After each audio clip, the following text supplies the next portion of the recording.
തണ്ടർബോൾട്സ് അല്ല, തണ്ടർബോൾട്സ് and Bob അങ്ങനെ പറയുന്നതായിരിക്കും ഇതിനെ കുറച്ചും കൂടെ നല്ലത്. അത് നിങ്ങൾക്ക് സിനിമ കണ്ടു കഴിയുമ്പോൾ മനസ്സിലാവും. മാർവലിൻ്റെ ഈ വർഷത്തെ രണ്ടാമത്തെ സിനിമയാണ്. ആദ്യത്തെ cinema captain America Brave new world. എൻ്റെ ഒരു ഒപ്പീനിയനിൽ അത് വൻ ഫ്ലോപ്പായിരുന്നു. അത് ഭയങ്കര പരാജയമായിരുന്നതാണ് എനിക്ക് കുറേ പേര് അങ്ങനെ പറഞ്ഞിട്ടുണ്ടായിരുന്നു. അപ്പം അത് കഴിഞ്ഞിട്ട് ഇതിൻ്റെ പ്രീമിയറൊക്കെ വന്ന സമയത്തേക്ക് കുറേ പേര് നല്ല ഒപ്പീനിയൻസ് പറഞ്ഞൊരു സിനിമയായിരുന്നു തണ്ടർബോൾട്സ്. എസ്പെഷ്യലി ഇതൊരു ആൻറ്റി ഹീറോ മൂവിയാണ്. അപ്പോൾ നമുക്കറിയാം ഒരു ആൻറ്റി ഹീറോ മൂവിക്ക് ഒരു കുറച്ച് നല്ല ഒപ്പീനിയൻ പറയാമെന്ന് പറഞ്ഞാൽ അത് കുറച്ച് വലിയ കാര്യമാണ്. പിന്നെ ജെയ്ക്ക് ഷ്രൈഡറിൻ്റെ ആദ്യത്തെ മാർവൽ സിനിമയാണെന്നുള്ളതാണ് ഇതിനകത്ത് ഏറ്റവും വലിയ കാര്യം. അപ്പം നിങ്ങൾ തണ്ടർബോൾട്സ് കാണാൻ പോകണമെന്നുണ്ടെങ്കിൽ ഇത് മറ്റേ എല്ലാ മാർവൽ സിനിമയും പോലെ തന്നെ കുറച്ചധികം സിനിമകളും സീരീസുകളും കണ്ടിട്ട് പോകുന്നതായിരിക്കും ബെറ്റർ. ഇപ്പം ഇതിനകത്തെ ക്യാരക്ടറുകളെ തന്നെ മനസ്സിലാക്കി എടുക്കണം എന്നുണ്ടെങ്കിൽ ഇപ്പം യെലേനെ മനസ്സിലാക്കണം, യെലേനെയും അലക്സിയും അല്ലെങ്കിൽ ആ ഒരു റെഡ് ഗാർഡിയൻ ഇവരെ രണ്ടുപേരെ മനസ്സിലാവണമെന്നുണ്ടെങ്കിൽ നിങ്ങൾ ബ്ലാക്ക് വിഡോ കാണേണ്ടി വരും. പിന്നെ യെലേന മറ്റേ ഹോക്കയിലുണ്ട്. പിന്നെ US ഏജൻറ്റ് അല്ലെങ്കിൽ ആ ഒരു വാക്കർ എന്ന് പറയുന്ന ക്യാരക്ടർ, പിന്നെ ബക്കി. ആദ്യം വാക്കറിൻ്റെ കാര്യം പറയാം. വാക്കറിനെ മനസ്സിലാവണം എന്നുണ്ടെങ്കിൽ നിങ്ങൾ ഫാൽക്കൺ ആണ്ട് വിൻ്റർ സോൾജിയർ കാണേണ്ടി വരും. പിന്നെ ഒബ്വിയസ്ലി വിൻ്റർ സോൾജിയർ അല്ലെങ്കിൽ ബക്കി മനസ്സിലാവണമെന്നുണ്ടെങ്കിൽ നിങ്ങൾ അങ്ങ് ക്യാപ്റ്റൻ അമേരിക്ക മുതൽ കാണേണ്ടി വരും. ക്യാപ്റ്റൻ അമേരിക്ക പിന്നെ വിൻ്റർ സോൾജിയർ, സിവിൽ വാർ, ഇതെല്ലാം നിങ്ങൾ കാണേണ്ടി വരും. പിന്നെ ഉള്ളത് ഗോസ്റ്റും ടാസ്ക് മാസ്റ്റർ ആ ഒരു ബ്ലാക്ക് വിഡോയിലുണ്ട്. പിന്നെ ഗോസ്റ്റ് ആൻഡ്മാൻ ആൻഡ് ദ വാസ്പിനകത്താണുള്ളത്. അപ്പം ഇത്രയും സിനിമകൾ നിങ്ങൾ ബേസിക്കായിട്ട് കാണേണ്ടി വരും.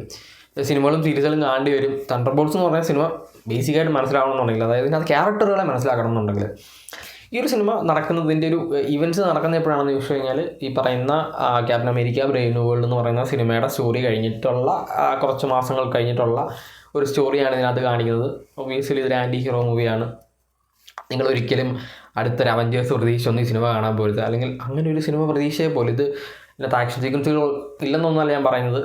ഉള്ള ആക്ഷൻ സീക്വൻസുകൾ അവർ വൃത്തിക്ക് ചെയ്തിട്ടുണ്ട്. CG ഒന്നും ഇല്ലാണ്ട് നല്ല വൃത്തിക്ക് ചെയ്തിട്ടുണ്ട് എന്നുള്ളതാണ്. എസ്പെഷ്യലി ആ ഒരു സിനിമ ഫസ്റ്റ് സ്റ്റാർട്ട് ചെയ്യുന്ന ആദ്യം കാണുന്ന സീൻ എന്ന് വെച്ച് കഴിഞ്ഞാൽ യെലേനയുടെ ആ ഒരു ജമ്പിങ് സീനാണ്. അത് നൈസായിട്ട് ചെയ്തിട്ടുണ്ട്. പിന്നെ ഇവരെല്ലാം തമ്മിലുള്ള ഒരു ഫൈറ്റ് സീനൊക്കെ ഉണ്ട്. നല്ല രസമാണത്. അപ്പം ഇതിനകത്തും ഈ പറയുന്ന പോലെ തന്നെ ഈ സിനിമ കണ്ടപ്പം മാർവലിൻ്റെ ഒരു ഡീസൻറ്റ് സിനിമ അതാണ്. അതിൽ ഭയങ്കര സംഭവം എന്നൊന്നും ഞാൻ പറയുന്നില്ല. മാർവലിൻ്റെ ഒരു ഡീസൻറ്റ് സിനിമ ഇപ്പം റീസെൻ്റായിട്ട് ഇറങ്ങി വെച്ച് നോക്കുകയാണെന്നുണ്ടെങ്കിൽ മാർവലിൻ്റെ ഒരു ഡീസൻറ്റ് സിനിമ. ഇപ്പം ഡെഡ്പൂൾ ആൻഡ് വൂൾവറിനെ ഞാൻ പറയുന്നില്ല, അതൊക്കെ വേറെ റേഞ്ചിൽ പോകുന്ന സിനിമകളാണ്. അപ്പം ഈ ഒരു സിനിമ മെയിനായിട്ട് ഇവരെടുത്തത് സെൻട്രി എന്ന് പറയുന്ന അല്ലെങ്കിൽ ബോബ് ഉണ്ടല്ലോ, ബോബിനെ ഇൻട്രൊഡ്യൂസ് ചെയ്യാൻ, സെൻട്രി എന്ന് പറയുന്ന ക്യാരക്ടറിനെ ഇൻട്രൊഡ്യൂസ് ചെയ്യാനായിട്ടാണ് ഈ സിനിമ എടുത്തതെന്നാണ് എനിക്ക് കണ്ടപ്പോൾ ഫീൽ ചെയ്തത്. അല്ലാതെ ഇതിനകത്ത് പ്രത്യേകിച്ച് ഒന്നുമില്ല. സെൻട്രിയും ബോയിഡും ഇത് രണ്ടും ഒരു ക്യാരക്ടറാണ്. ഒരു ക്യാരക്ടറിന് രണ്ട് സൈഡായിട്ടാണ് കാണിക്കുന്നത്. അപ്പം ആ ഒരു ക്യാരക്ടറിനെ ഇൻട്രൊഡ്യൂസ് ചെയ്യാൻ വേണ്ടി, ഈ ഒരു MCUയിലോട്ട് ഇൻട്രൊഡ്യൂസ് ചെയ്യാൻ വേണ്ടി എടുത്തൊരു സിനിമയാണ്. പിന്നെ ഈ റിഡംഷൻ കാത്തിരിക്കുന്ന കുറച്ച് മാർവൽ ക്യാരക്ടേഴ്സ് ഉണ്ടായത്. പണ്ട് പാസ്റ്റിൽ ഈ പറയുന്ന വില്ലന്മാരായിരുന്ന കുറച്ച് ക്യാരക്ടേഴ്സ്, ഇപ്പം യെലന ആയാലും ബക്കി ആയാലും അതേപോലെ തന്നെ ഈ ഗോസ്റ്റ്, പിന്നെ task master, US agent, red guardian, അവരൊക്കെ ഒന്ന് വെളുപ്പിച്ചെടുക്കുക, അല്ലെങ്കിൽ ആ വില്ലൻ ക്യാരക്ടറുകളിൽ നിന്ന് ഒരു ശാപമോക്ഷം കൊടുക്കുക എന്നുള്ളൊരു സാധനമാണ് ഈ സിനിമയിൽ കാണിച്ചിട്ടുള്ളത്.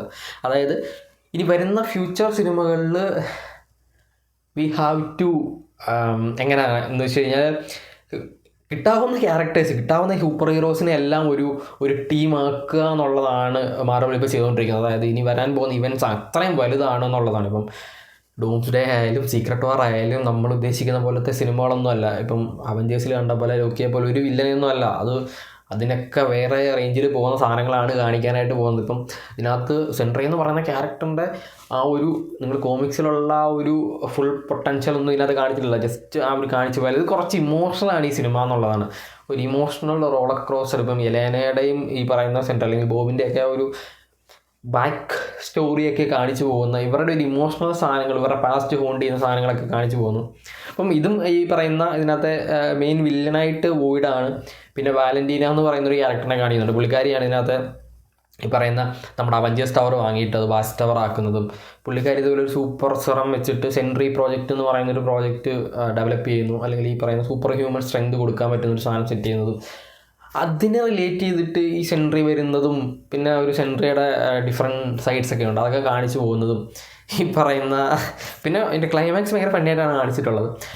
2 ക്രെഡിറ്റ് സീനുണ്ട്, ഒരു മിഡ് ക്രെഡിറ്റ് സീനും ഒരു പോസ്റ്റ് ക്രെഡിറ്റ് സീനും. നിങ്ങൾ post credit scene 2 minute 30 second എന്താണ്, കിടിലം പോസ്റ്റ് ക്രെഡിറ്റ് സീനാണ്.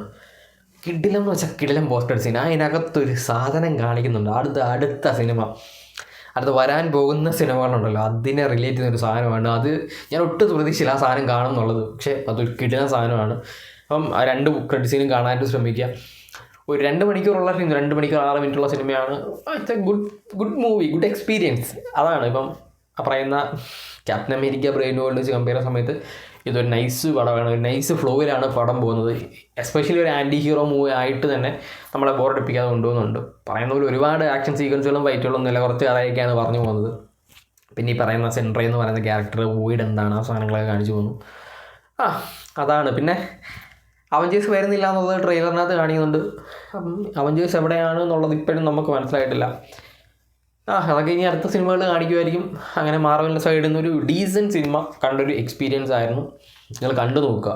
എന്തായാലും നിങ്ങൾ ഈ സാധനങ്ങളൊക്കെ കണ്ടിട്ട് പോവുക. ഒരു ന്യൂ മാർവൽ ഫാൻ ആണെന്നുണ്ടെങ്കിൽ ഒന്നും കാണാതെ പോയി കാണരുത്. ഒരു വെണ്ടയ്ക്കേ മനസ്സിലാകില്ല. കാരണം ഈ പറയുന്ന പഴയ സാധനങ്ങളൊക്കെ ഇന്നത് ഇതുണ്ട്. അപ്പം അതുകൊണ്ട് തന്നെ അത് കണ്ടിട്ട് പോവുക. ഒറിജിനൽ OG മാർവൽ ഫാൻസിനോട് എനിക്കൊന്നും പറയാനില്ല. നിങ്ങൾ കണ്ടിട്ട് നിങ്ങളുടെ ഒപ്പീനിയൻസ് പറയുന്നതായിരിക്കും നല്ലത്. അപ്പം അതാണ് തണ്ടർബോൾട്സ് ആൻഡ് ബോബ്.